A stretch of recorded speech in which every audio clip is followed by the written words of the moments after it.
नमस्कार, आप देख रहे हैं SL न्यूज़ और मैं हूं आपका होस्ट। आज हम आपको ले चलेंगे दुनिया के सबसे मशहूर और भीड़-भाड़ वाले इलाकों में से एक न्यूयॉर्क का टाइम्स स्क्वायर, जहां कल रात गोलियों की आवाज़ ने रोशनी और खुशियों के बीच दहशत फैला दी। 3 लोग घायल, जिनमें एक 65 वर्षीय बुजुर्ग महिला भी शामिल और संदिग्ध पुलिस की गिरफ्त में। लेकिन इस पूरी घटना के पीछे की कहानी और इससे जुड़े सवाल आपके दिल को हिला देंगे। टाइम्स स्क्वायर की उस रात की तस्वीर। रात के करीब 9 बजे का वक्त। टाइम्स स्क्वायर हमेशा की तरह जगमगा रहा था। चारों तरफ बिलबोर्ड्स की चमक, पर्यटकों की भीड़, कैमरों की फ्लैश और सड़कों पर बजते हॉर्न। लोग हंसते बोलते सेल्फी ले रहे थे। लेकिन ठीक इसी भीड़ के बीच एक पल में सब कुछ बदल गया। अचानक धड़ धड़ धड़ 3 तेज गोलियों की आवाज़ गूंजी। पहली गोली की आवाज़ के बाद कुछ लोगों ने सोचा शायद पटाखे फूटे हैं। लेकिन जब दूसरी और तीसरी गोली चली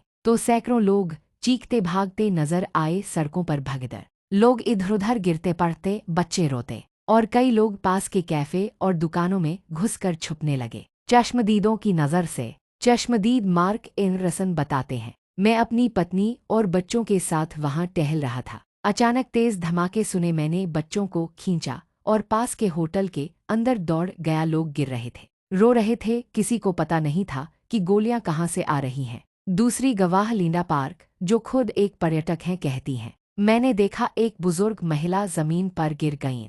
उनके पैर में खून बह रहा था। कुछ लोग मदद कर रहे थे तो कुछ बस भाग रहे थे। पुलिस की ताबड़तोड़ कार्रवाई। गोलियों की आवाज मिलते ही न्यूयॉर्क पुलिस विभाग NYPD की पेट्रोल टीम, जो पास में ही थी, तुरंत हरकत में आई। सिर्फ 90 सेकंड में इलाके को चारों तरफ से घेर लिया गया। संदिग्ध को पहचानने में CCTV और मौके पर मौजूद अधिकारियों की सतर्कता ने बड़ी भूमिका निभाई। पुलिस ने एक संदिग्ध युवक को मौके से थोड़ी दूरी पर दबोच लिया। उसके पास से 9mm पिस्तौल बरामद हुई, जिसमें अभी भी गोलियां भरी थीं। गिरफ्तारी के वक्त भी आरोपी भागने की कोशिश कर रहा था, लेकिन NYPD की SWAT टीम ने उसे जमीन पर गिराकर हथकड़ी डाल दी। घायलों की हालत।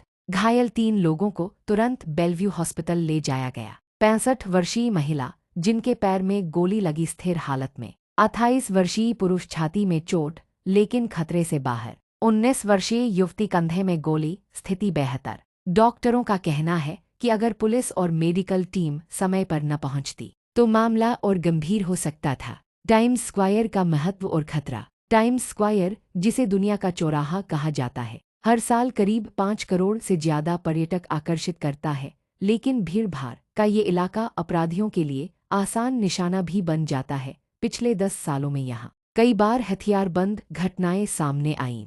लेकिन कल की घटना में जिस तरह से गोलियां भीड़ के बीच चलीं, उसने सुरक्षा पर गंभीर सवाल खड़े कर दिए हैं। अमेरिका में गन वायलेंस का कड़वा सच। अमेरिका में हर साल 40,000 से ज्यादा लोग गोलीबारी की घटनाओं में मारे जाते हैं। गन वायलेंस आर्काइव के मुताबिक सिर्फ 2025 के पहले 8 महीनों में ही 300 से ज्यादा मास शूटिंग हो चुकी हैं। सवाल यह है, क्या गन कंट्रोल कानून सिर्फ किताबों में है? क्या पब्लिक प्लेस अब सुरक्षित नहीं? लोग क्यों डरे हुए हैं? घटना के बाद सोशल मीडिया पर वीडियो वायरल हुए, जिसमें लोग रोते, चिल्लाते और एक दूसरे को ढूंढते नजर आए। ट्विटर X पर टाइम्स स्क्वायर शूटिंग ट्रेंड करने लगा। न्यूयॉर्क के मेयर ने ट्वीट करके लोगों से शांति बनाए रखने और अफवाहों से बचने की अपील की। पुलिस की प्रेस कॉन्फ्रेंस। NYPD कमिश्नर ने रात 11 बजे प्रेस कॉन्फ्रेंस में कहा, संदिग्ध हमारी कस्टडी में है। यह कोई टेरर अटैक नहीं, बल्कि आपसी विवाद का नतीजा था। लेकिन सार्वजनिक जगह पर हथियार का इस्तेमाल बिल्कुल बर्दाश्त नहीं किया जाएगा। सुरक्षा में नई रणनीति। इस घटना के बाद NYPD ने घोषणा की है कि टाइम्स स्क्वायर में अब पैदल पेट्रोलिंग बढ़ाई जाएगी। साथ ही हर एंट्री पॉइंट पर मेटल डिटेक्टर और बैग स्कैनिंग की जाएगी। आखिर कब तक बेगुनाह लोग भीड़-भाड़ वाली जगहों पर गोलियों का शिकार बनते रहेंगे? टाइम्स स्क्वायर जैसी जगह, जो दुनिया भर में खुशियों और आज़ादी का प्रतीक है, कल रात डर और खून के धब्बों से भर गई। फिलहाल के लिए इतना ही, लेकिन हम इस केस की हर अपडेट आपको सबसे पहले देंगे। टाइम्स स्क्वायर, न्यूयॉर्क से रिपोर्टिंग।